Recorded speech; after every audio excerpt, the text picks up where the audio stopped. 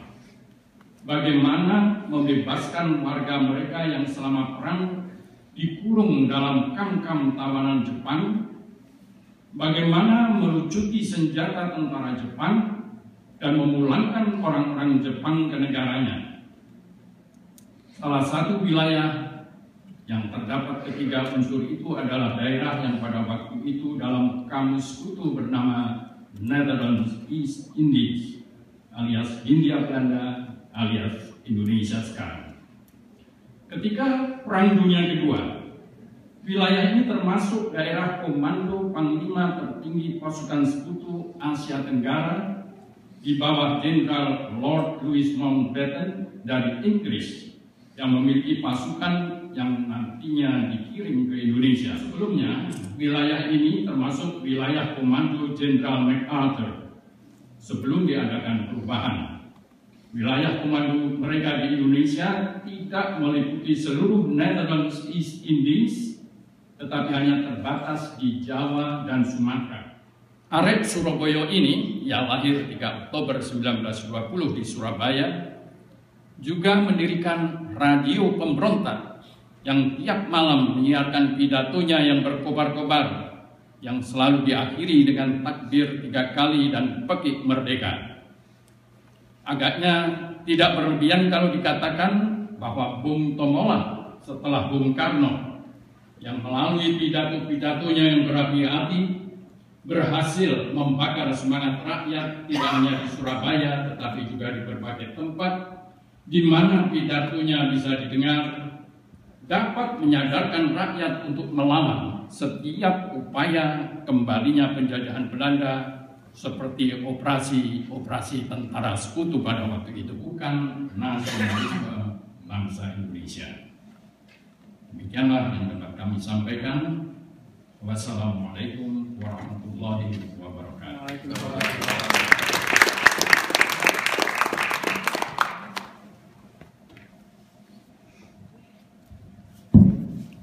Terima kasih banyak Bapak. Saya seperti kembali ke 69 tahun yang lalu. Saya kira 69 berapa sih lupa. Matematika saya selalu lupa. Saya kira dari cerita tentang 10 November dan Sumpah Pemuda kemudian 17 Agustus bisa ditarik satu benang merah mengenai pemuda. Mereka selalu gelisah, mereka selalu ingin memberontak, mereka selalu melawan kemapanan, dan barangkali itulah yang membuat Indonesia lahir. Setiap kelahiran, setiap kegelisahan yang dikeluarkan oleh pemuda selalu membuahkan suatu kelahiran. 1928, 1745, kemudian 1966 ketika terjadi gerakan besar-besaran untuk menurunkan Orde Lama. 1998 ketika terjadi gerakan besar-besaran juga untuk menurunkan Orde Baru. Semua ada peran pemuda di sana dan cukup signifikan. Nah, kita tentunya tidak ingin peran-peran yang blodis seperti itu terulang, akan tetapi misi perubahan tetap diemban oleh pemuda dengan cara yang saya kira dalam konteks sekarang harus lebih smooth dan tanpa pertempuran berdarah-darah. Nah, kita punya 4 panelis, mungkin akan saya perkenalkan satu persatu sebelumnya. Oh, lebih baik mereka memperkenalkan diri. Saya akan panggil satu. Mereka akan memperkenalkan diri sendiri. Pertama ada Fatin, boleh.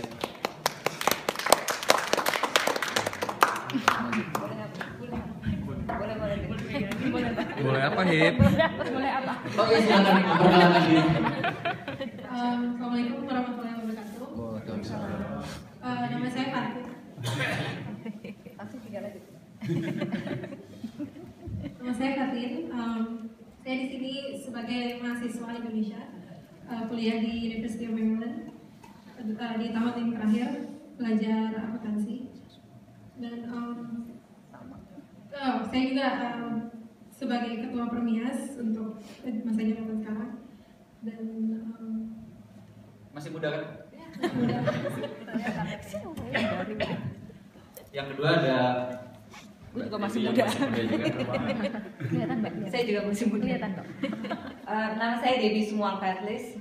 Selamat pagi semuanya. Saya dari Foundation Rumah Indonesia yang banyak bekerja dengan anak-anak Indonesia yang lahir dan besar di sini dan juga anak-anak Indonesia yang lahir dari pernikahan campur. Apalagi? Saya juga masih muda. Waktu Hari Pahlawan saya belum lahir. Ada Anthony Kadir. Hello, my name is Anthony Kadir. I'm from Rockville, Maryland. I was born in the U.S. and I was a student at one time, and I'm always a student actually, learning. But I'm an entrepreneur. I run a travel agency. I'm also with Honda sales, and I'm also involved with a lot of community events, marketing, and a lot of connecting with a lot of different Indonesians from all various organizations and helping promote Indonesian culture. Yang terakhir ada Mbak Yenti Sayogi. Ya, selamat pagi. Perkenalkan, nama saya Yenti Sayogi. Saya adalah mantan mahasiswa UI yang sekarang bekerja di Brunei Embassy dan saya juga aktif sebagai social manager di The Indonesianist Club. Ini adalah klub untuk para warga Amerika atau warga Indonesia, khususnya sih Amerika, yang mempunyai interest atau minat untuk mempelajari tentang budaya Indonesia di Amerika, terutama di Washington DC. Terima kasih. Ya, kita juga ada dua penanggap untuk semakin meramaikan. Sebenarnya yang akan meramaikan kita semua kan, tapi untuk lebih meramaikan lagi kita ada dua penanggap. Yang pertama Mbak Ratih. Selamat pagi, salam sejahtera untuk kita semua. Nama saya Rati. Saat ini saya sedang di Washington DC karena mengikuti short course bersama dengan teman-teman Kemlu untuk presidential speech writing dari Pak Dino Patijalal, dikirim oleh Pak Dino Patijalal. Tapi saya sebenarnya di Indonesia kerja untuk Bappenas. Sedikit latar belakang saya besar sempat 4 tahun di Fort Collins, Colorado, itu di tahun 88 sampai 92. Jadi saya punya sedikit pengalaman mengenai bagaimana sebagai orang Indonesia besar di Amerika. Tapi juga bulan Mei kemarin saya baru lulus dari Harvard Kennedy School, Harvard University di Boston, pelajari Public Administration and International Development. Jadi saya mungkin juga punya sisi mengenai bagaimana pengalaman seorang mahasiswa belajar di Amerika. Gitu, terima kasih. Oke, terakhir Mas Jurgen. Assalamualaikum, nama saya Jurgen. Saya aktif di Voice of America. Sebelumnya saya di Metro TV, sebenarnya masih di Metro TV sih. Nanti pulang bulan April tahun depan kembali ke Indonesia. Ya itu mungkin. Oke, Mas. Ya sekarang saya fellowship di VOA. Kita akan mulai perbincangan. Pertama mungkin dari Fatin bisa cerita tentang perspektif dia sebagai seorang yang belajar di Amerika. Fatin punya rencana pulang ke Indonesia? Nah, kenapa Amerika penting? Kalau kita lihat sekarang, terima kasih Bapak Dubes. Kalau kita lihat dari 34 Menteri Jokowi, 6 kalau nggak salah atau 7 something, 7 berasal dari lulusan Amerika. Ini nggak main-main lagi. 6 dari 4. Bukan ITB ya? S1-nya ITB, Saya mengatakan bahwa teman-teman yang di Amerika ini punya privilege yang tidak dimiliki oleh teman-teman yang belajar di Indonesia. Saya S1 di UGM, kampus Deso di Jogja.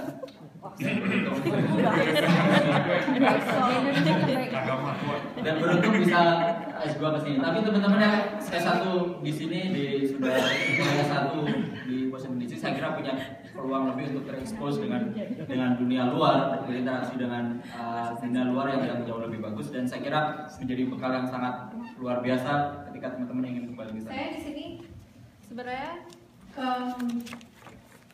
saya dulu pernah sempat besar di sini juga selama 4 tahun. Saya SD di sini. Jadi dan setelah itu pulang lagi ke Indonesia mengalami perubahan, balik lagi ke sini kuliah, dan memang itu terlihat kali perbedaannya antara pendidikan di sini dan di Indonesia.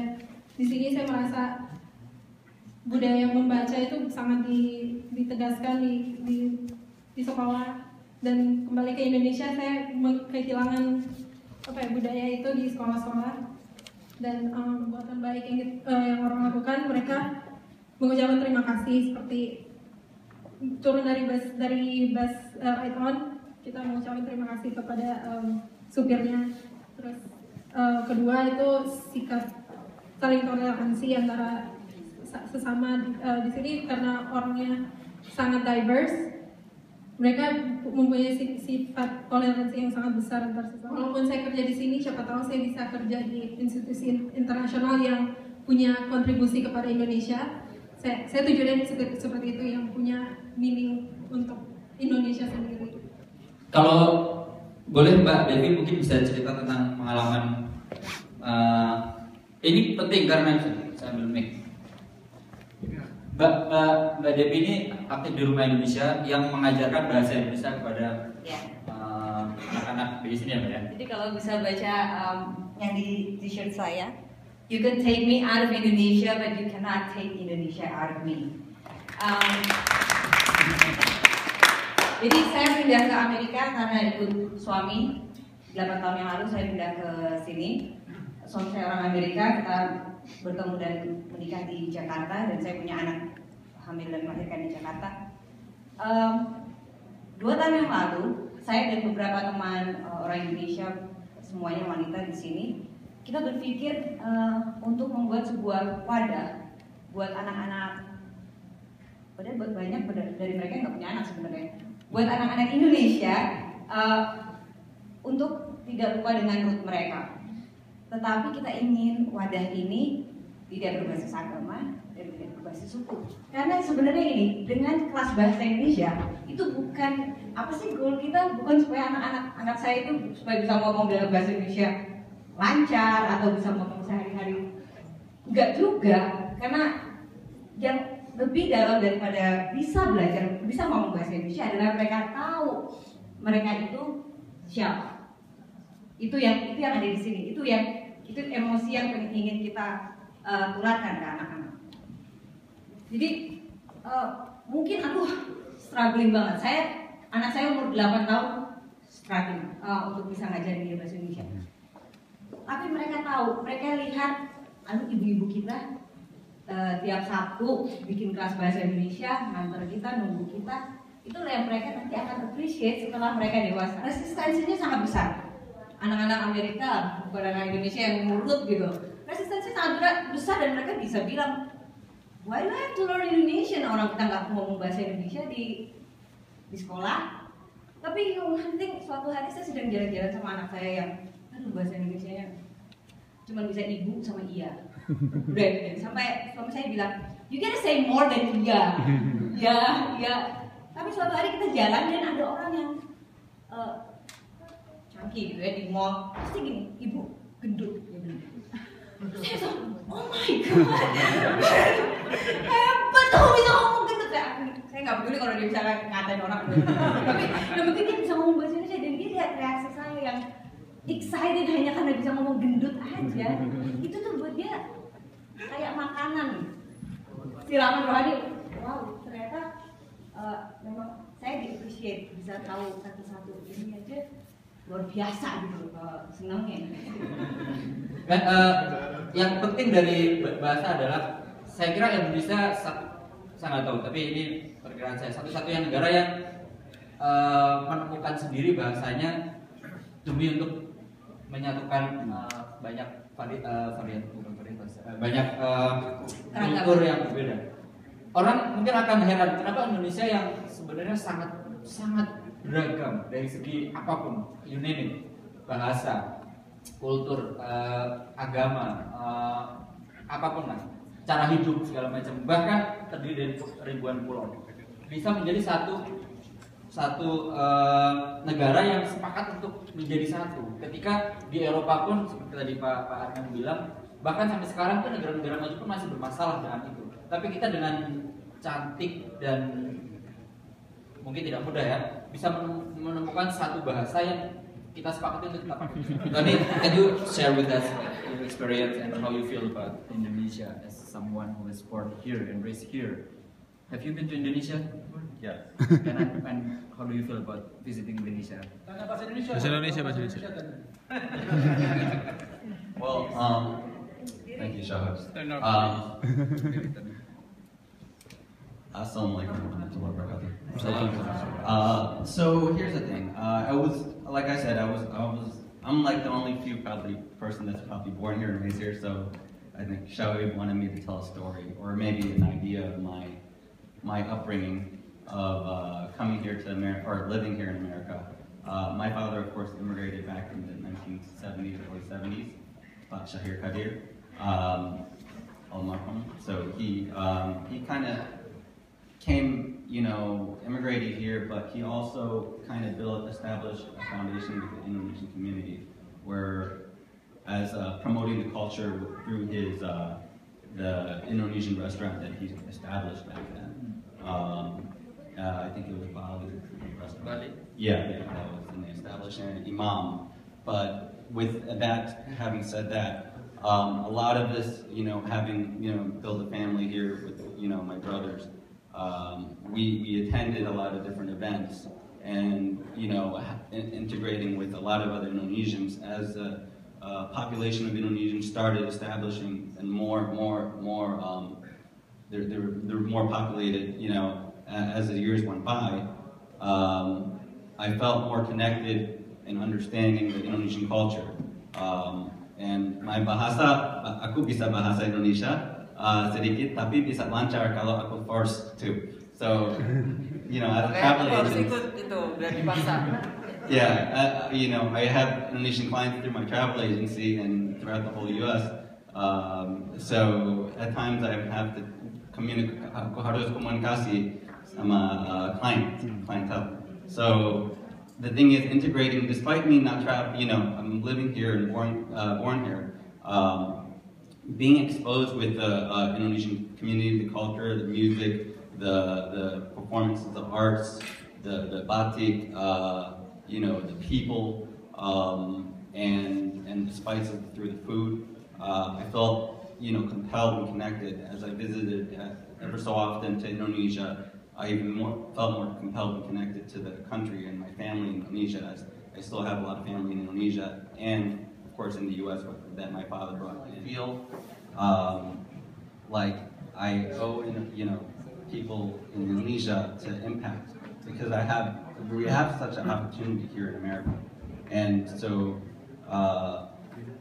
hence me involving a lot with the different communities that you said. I see Anthony a lot in different places.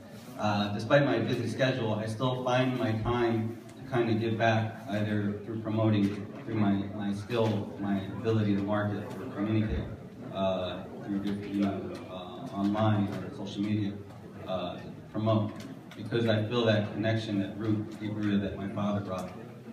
I know my Indonesian's not that great, but I think that despite not lacking the language barrier, I still feel connected to the level that I feel I need to contribute some part of, through the community. Like throughout the years, my parents spoke to me in Indonesian at times. Actually, I wanted to point that out too. Thank you for reminding me, Shahid.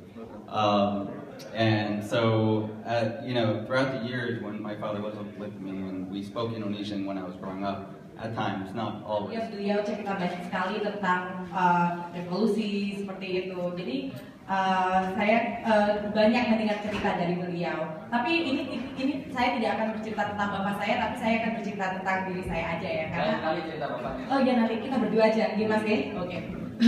Jadi saya adalah dari kota kecil, dari Madiun, dan kebetulan pada tahun 2008-2009 diberi kesempatan untuk mendapatkan beasiswa Youth and Exchange Study yang didanai oleh Department of State Amerika Serikat untuk pergi selama 1 tahun di suatu kota kecil yang bernama Liberty di Missouri. Oh, di Indonesia, bukannya itu negara dunia ketiga.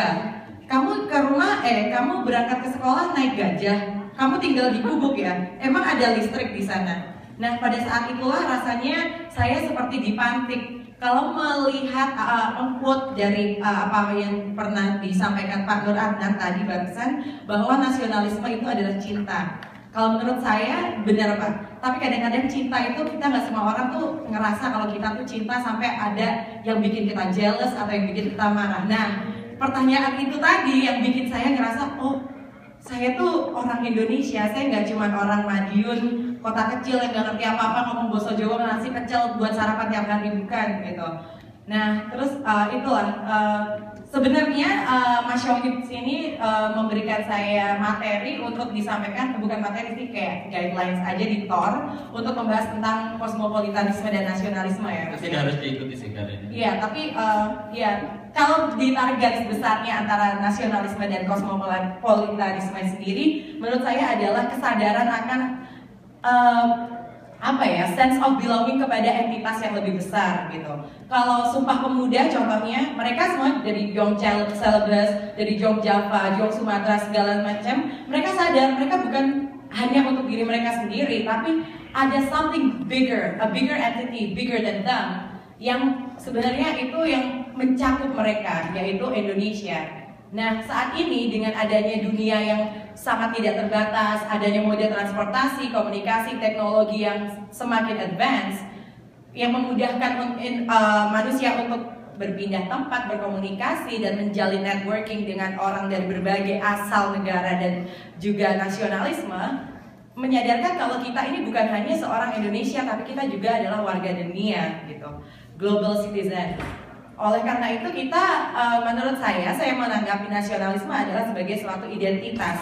Setiap orang dari kita adalah orang yang unik di mata setiap orang lainnya. Terutama kita tinggal di Washington DC. Washington DC adalah sebuah melting pot. Kita tuh unik untuk setiap orang satu sama lain seperti itu. Ini juga soal teknologi. Terima kasih. Jadi teknologi saya kira dia seperti dua mata pisau. Di satu sisi mungkin bagi teman-teman seperti Antoni itu memudahkan dia untuk berinteraksi dengan orang Indonesia, dengan eksposur dia terhadap Indonesia lebih mudah dan nasionalismenya mungkin bisa lebih terbangun.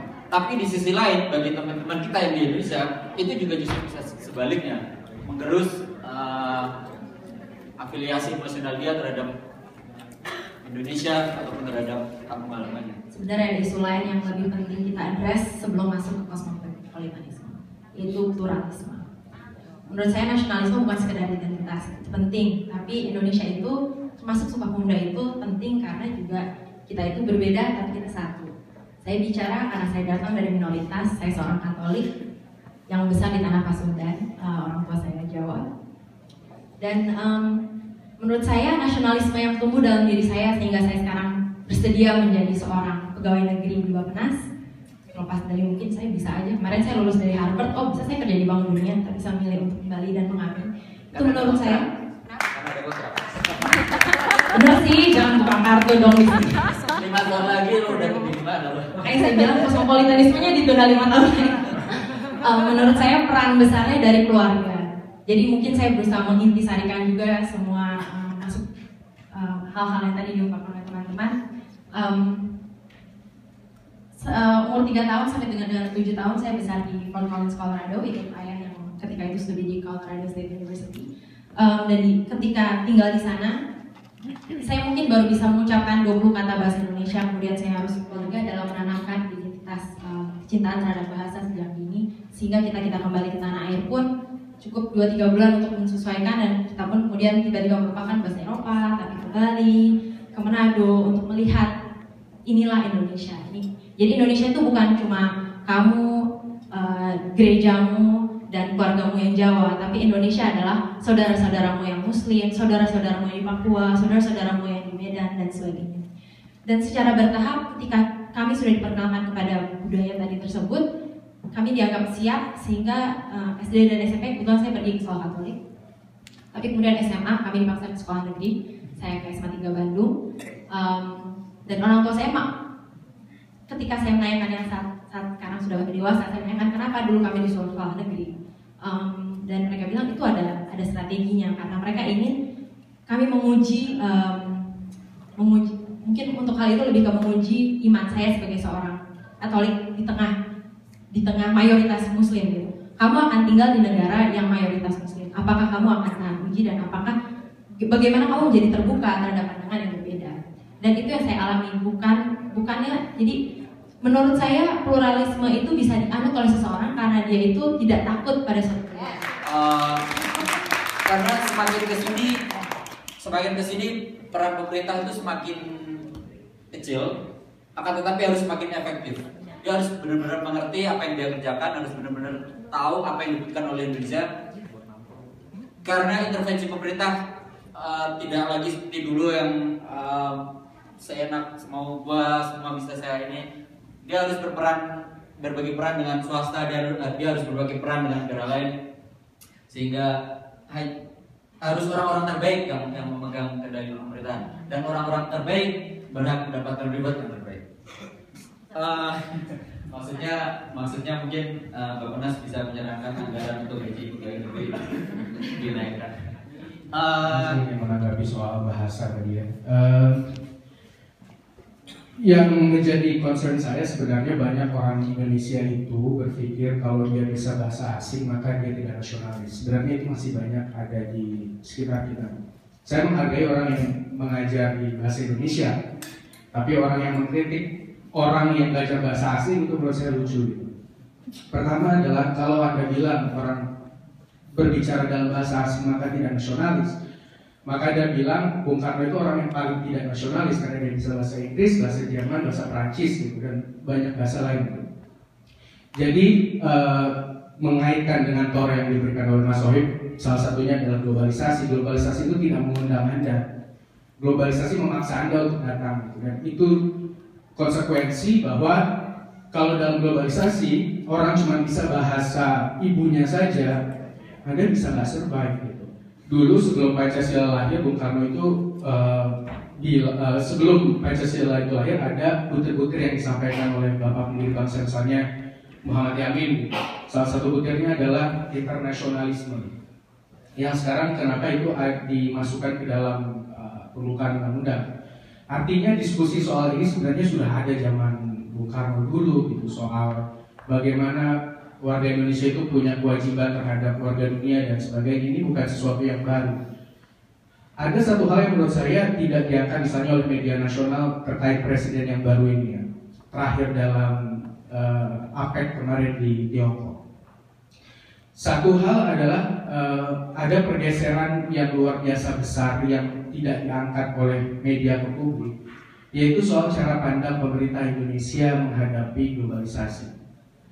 Presiden yang baru ini, Pak Jokowi ini, merubah cara pandang dari kiblatnya ke Washington ke Beijing.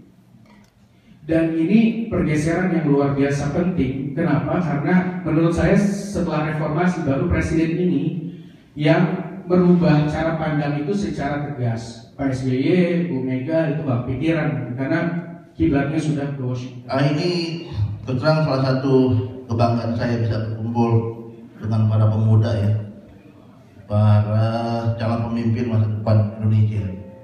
Dan ini Pak Tumpang kalau bisa sering diadakan acara begini Pak.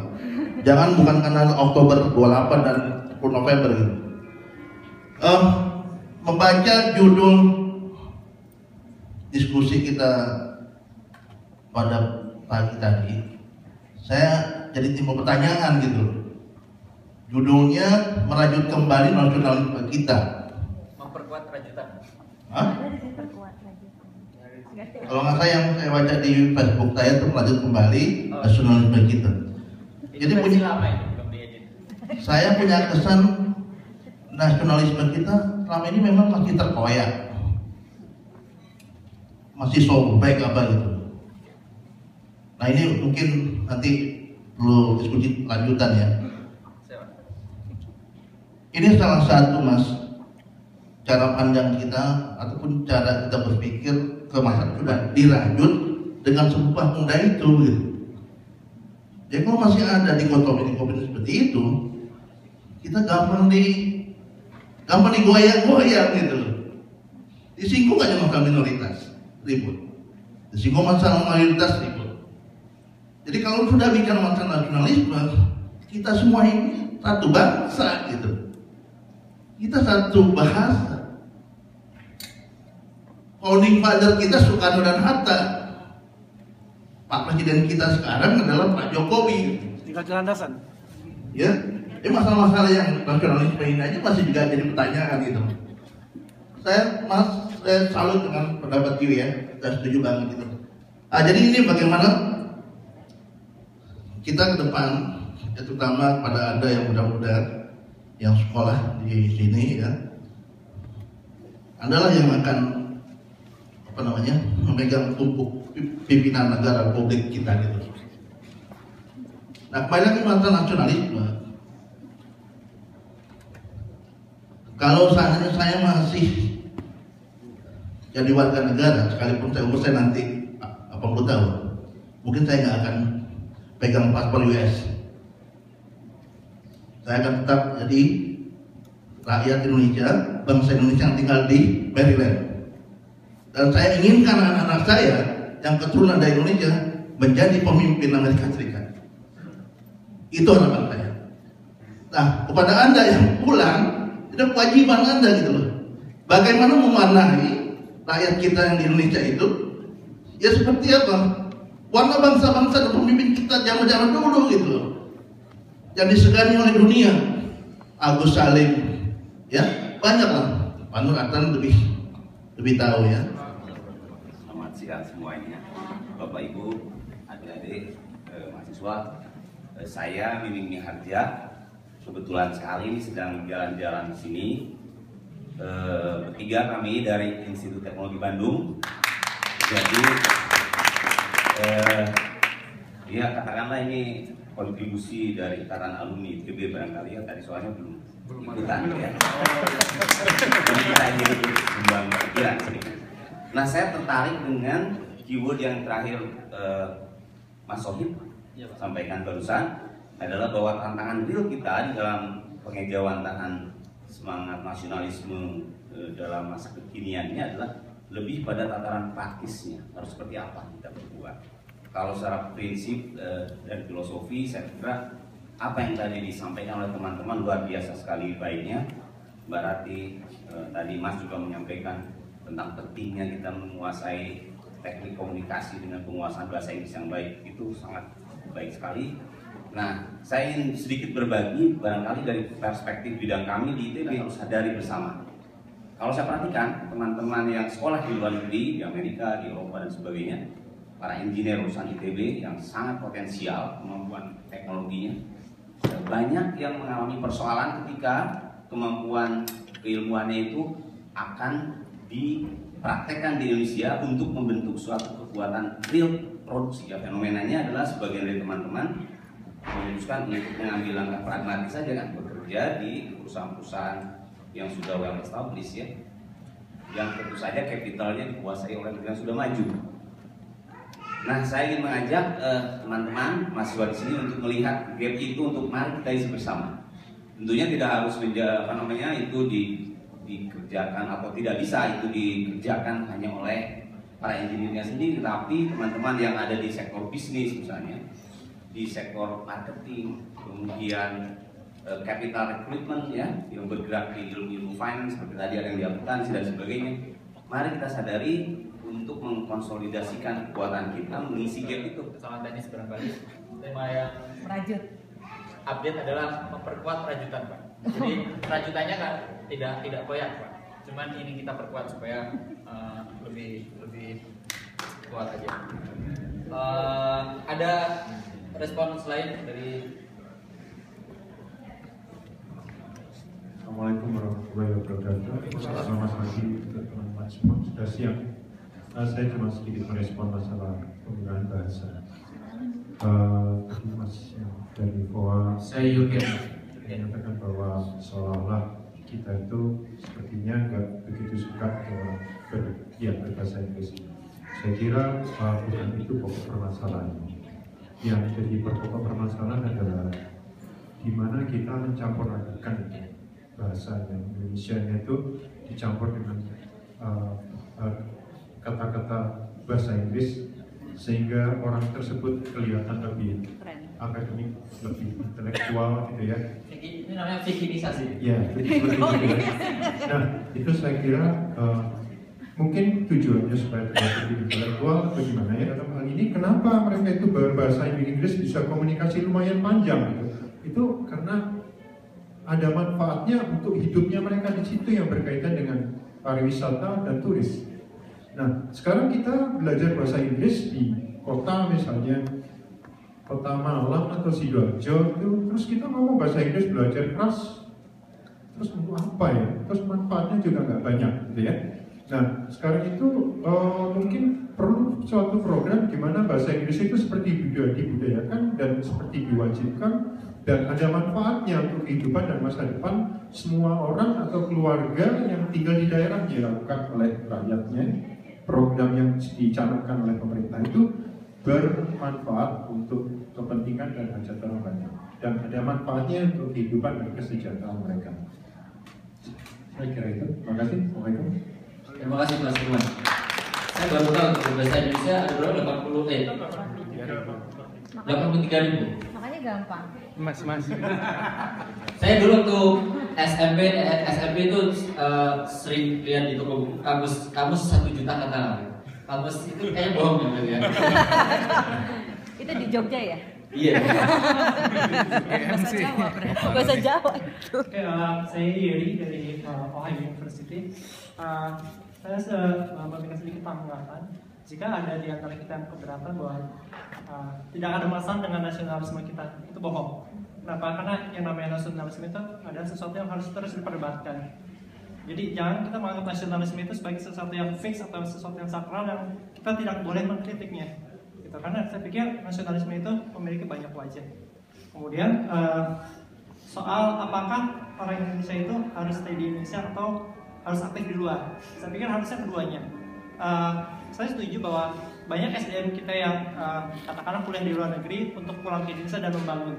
Tapi kita tidak boleh juga membiarkan bahwa banyak juga SDM kita yang berbakat yang aktif di luar. Karena keduanya harus saling sinergis. Jadi jangan sampai misalkan katakanlah saya sedang belajar soal Indonesia diaspora. Saya pikir banyak orang Indonesia yang stay di luar, bahkan mungkin sudah menjadi citizen negara lain, tapi mereka masih memiliki kontribusi. Sebenarnya inilah yang harusnya kita sinergiskan. Salah. Saya pikir kedepannya ada baiknya istilahnya kembali menciptakan awareness soal nasionalisme ini baik dari dalam ataupun dari luar. Saya pikir ini salah satu wadah yang bagus bagi orang Indonesia yang ada di luar negeri untuk kembali membicarakan soal nasionalisme ini. Oke, terima kasih. Terima kasih Mas Jai. Saya setuju orang Indonesia tidak harus ke Indonesia, tidak harus punya paspor. Kalau ada orang kerjaan kan jadi bukan ke saya juga. Mas Sofi boleh sedikit Mas Sofi? Ya, Mas. Ya, mungkin cara saya menjelaskan tadi kurang bagus ya soal bahasa tadi ya. Maksud saya tuh di Indonesia, saya punya kenalan teman itu anak dia kerja di LPDP di Kementerian Keuangan itu beasiswa untuk warga Indonesia. Ada penerima beasiswanya di mana Guladi? Nah itu teman saya itu bilang di Sumatera Utara banyak mahasiswa itu tidak dapat beasiswa akhirnya karena skor TOEFL atau IELTS dia kecil gitu. Itu satu contoh saja. Kedua, saya juga terganggu kalau ada orang mencampurkan bahasa Inggris dan bahasa Indonesia dalam percakapan gitu. Tapi kadang ada orang yang karena memang nggak bisa, akhirnya harus begitu ya nggak apa-apa. Kalau cinta Laura kita maklum ya. Iya. Dan menarik kan pas ngomong udah. Nah maksudnya pas, nah saya mau kasih contoh Bung Karno lagi gitu. Bung Karno juga pidato pakai bahasa Belanda gitu. Itu misal di Rusia kereta-kereta itu bahasa pakai bahasa Rusia gitu. Apa dia ingin terlihat pintar? Mungkin gitu. Tapi maksud dia adalah saya sebagai warga negara, ini interpretasi saya warga negara Indonesia, saya warga dunia dan saya tidak kalah besar dari orang Rusia, orang Inggris, orang Belanda gitu. Jadi ya mungkin itu aplikasi tadi secara praktis bahasa Inggris sebegitu pentingnya. Gak usah bahasa Inggris juga, bahasa Arab, bahasa Spanyol, bahasa Perancis yang banyak digunakan. Kalau warga negara setidaknya bisa salah satu bahasa itu akan sangat membantu. Boleh perkenalkan nama dulu. Ya. Assalamualaikum. Assalamualaikum warahmatullahi wabarakatuh. Perkenalkan, nama saya Gege Kurnia Ramadi. Saya adalah mahasiswa exchange student dari State of Department US State of Department, mungkin sama dengan Mbak yang di sebelah. Iya. Ini menarik banget ya, topiknya menarik banget tentang nasionalisme dan saya excited banget. Terima kasih. Dan ini benar-benar real saya rasain. Pernah ada pepatah yang mengatakan bahwa pepatah tentang kesehatan itu akan terasa berharga ketika kita mulai kehilangan. Dan ini pun juga terjadi ketika untuk persoalan nasionalisme. Nasionalisme ini akan terasa Indonesia akan terasa berharga ketika kita mulai jauh, mulai kehilangan. Dan ini pun terjadi pada diri saya ketika saya waktu di Indonesia, saya tidak sama sekali berpikir bagaimana cara saya untuk membuat cara saya untuk merefleksikan nasionalisme saya di Indonesia. Saya sama sekali nggak berpikir karena ketika itu pikiran saya pun masih sekitaran Indonesia aja gitu. Ketika kita sudah keluar dari pagar, kita sudah merasakan sense of belonging ini, kita akan berpikir kita akan melihat bahwa fakta-faktanya bahwa orang-orang yang di luar itu nggak kenal sama Indonesia. Ketika saya ditanya apa sih Indonesia, mereka cuma tahu Bali. Itu mayoritas dari teman-teman saya di kampus, mereka cuma tahu Bali. Itu fakta dan saya merasa miris gitu, kok bisa begitu ya. Nah, terus yang menjadi masalah, gimana caranya kita meningkatkan sense of belonging itu ketika untuk orang-orang yang ada di Indonesia ini gitu. Halo. Sebetulnya mengenai masalah nasionalisme itu kita tidak mempunyai masalah. Bagi orang-orang Indonesia yang menghadapi masalah nasionalisme ini adalah orang-orang Indonesia yang lahir di Amerika, dalam hal di Amerika ini. Anak-anak Pak Vero, anak-anak saya, cucu saya, itu menghadapi masalah nasionalisme ini. Mestinya peringatan-peringatan Sumpah Pemuda, 17 Agustus, Hari Pahlawan dan sebagainya ini penting sekali mengumpulkan mereka dan memberikan informasi kepada mereka dalam bahasa yang mereka mengerti, yaitu bahasa Inggris. Saudara Antoni itu mestinya menjadi pelopor untuk hal ini. Karena kalau kita memperingati Sumpah Pemuda, sebenarnya kita sudah tahu 17 Agustus dan sebagainya. Tapi anak-anak kita ini tidak tahu. Kalau kita mengadakan 17 Agustus di sini, siapa yang datang? Ya kita. Anak-anak kita di mana? I won't understand what you are talking about. Menanggapi Pak Nur Anan itu saya setuju banget, memang sulit, tapi justru karena kita sebagai orang tua memang kita harus mulai dari diri sendiri. Talk is cheap, nggak ada gunanya. Wah kita toleransi, wah kita nggak diajarin nasionalis. Lo udah melakukan apa gitu kepada anak-anak. Jadi kalau misalnya kayak belajar sebenarnya dengan ada teknologi sekarang internet, bisa kok cari apa aja lewat YouTube. Dan bisa diusahakan kok. Kita punya keluarga di Indonesia, anak mereka SD, minta sini bukunya kalau mereka udah nggak pakai lagi, dikirim ke sini atau kita pulang sana bawa. Jadi sebenarnya itu bisa dilakukan. Selamat siang, saya Alvio dari mahasiswa dari Universitas Diponegoro Semarang. Mungkin kampung lagi Pak.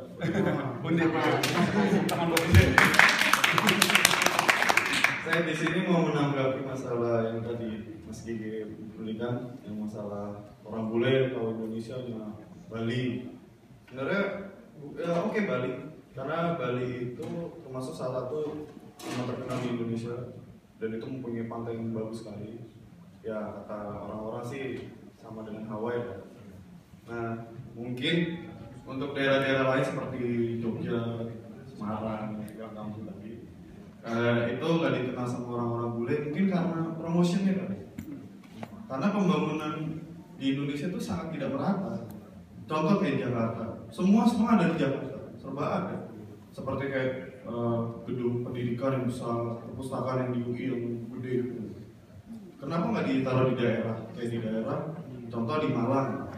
Kalau misalnya perpustakaan yang di UI itu yang enggak itu ada di Malang, mungkin nama Malang mungkin naik. Saya juga mau jualan bensin juga mas buat nambah-nambah uang saya. Loh, emang kalau untuk perekonomian gimana Pak di daerah Temanggung sini? Ya kami cuma dapatnya kecil mas. Uang 10.000 aja tuh bagi mereka besar sekali. Bagi saya sih ya. US apa rupiah? Oh kalau US banyak banget. Itu uang 10.000 saya itu belum besar di situ. Nah itu yang saya bilang tuh Indonesia harus memperhatikan pembangunannya, termasuk daerah-daerah kecil itu harus diperhatikan juga. Sama kayak di sini, saya tuh sering diajak ayah saya tuh jalan-jalan tiap hari libur, jalan-jalan kota kecil kayak kemarin ke Emis. Kayak gini aja kok bagus ya. Mereka punya satu desa itu bisa dijadikan sebagai pariwisata. Organisasi. Misalnya memindahkan kampus UI dari Jakarta ke Depok, cuman masih kurang jauh gitu ya. Harusnya pindah ke Papua. Gitu.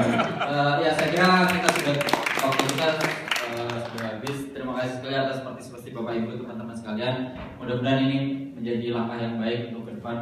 Seperti Pak Hasan bilang, kita teruskan untuk semakin merajut nasionalisme, memperkuat nasionalisme kita, dan semoga ini bukan yang terakhir. Ke depan kita masih akan ada lagi. Saya ingin mengakhiri dengan mengutip kata-kata Ilmar Farid, salah satu seorang sejarawan, kalau nggak salah dari UI, yang belum lama ini memberikan pemberian. Kita ingin menjadi bangsa yang besar tanpa harus berdiri di atas kekerdilan bangsa yang lain. Saya kira itu semangat yang penting. Terima kasih. Saya Giri. Assalamualaikum warahmatullahi wabarakatuh.